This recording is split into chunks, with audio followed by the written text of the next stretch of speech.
আসসালামু আলাইকুম দর্শক, দেখতেছেন একটি বাড়িতে পতিত একটি জমি রয়েছে। এই জমিটি কৃষিকাজ করা যায় কিনা সেটার একটা ব্যবস্থা হাতে নিয়েছি, দেখা যাক কতদূর কি করা যায়।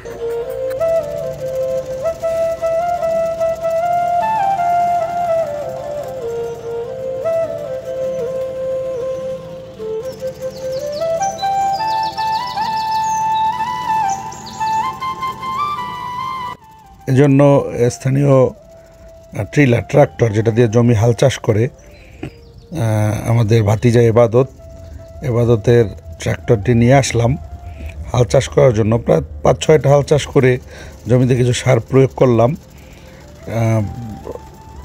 সার প্রয়োগ করে জমিটা রেডি করতেছি আর কি, মূলত বিভিন্ন কৃষকের পরামর্শ নিয়ে আর কি করতেছি।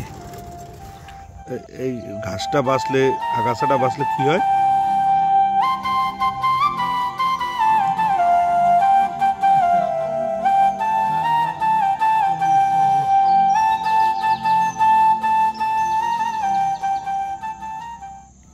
নীরব মামু আর মোস্তফা ভাই আগাছা নিড়ানি দিচ্ছে, খুব সুন্দরভাবে আগাছা নিড়ানি দিচ্ছে ওরা।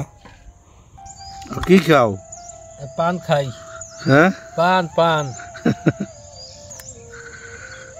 পান খাও, লগে তো হাতের ধুলো খাও। খামদন কি এটা কৃষির কাম? কৃষির কাম, দুল খাইতে হইবে, নাহলে কৃষি হবে না। না, কৃষি নাইলে হবে না। এটা খারাপ কেউ নেই, ওটা একটা সার, সার খাও।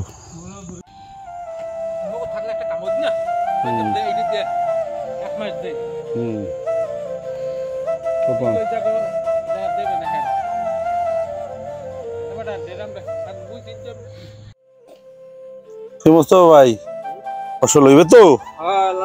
হ্যাঁ, ইনশাল্লাহ।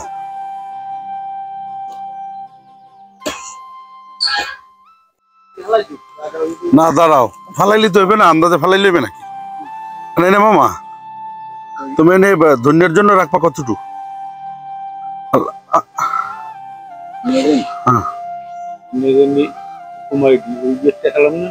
কোন বেডটায়?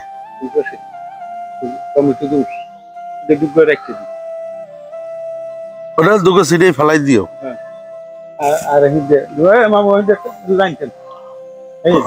টানবে, যাই দাও।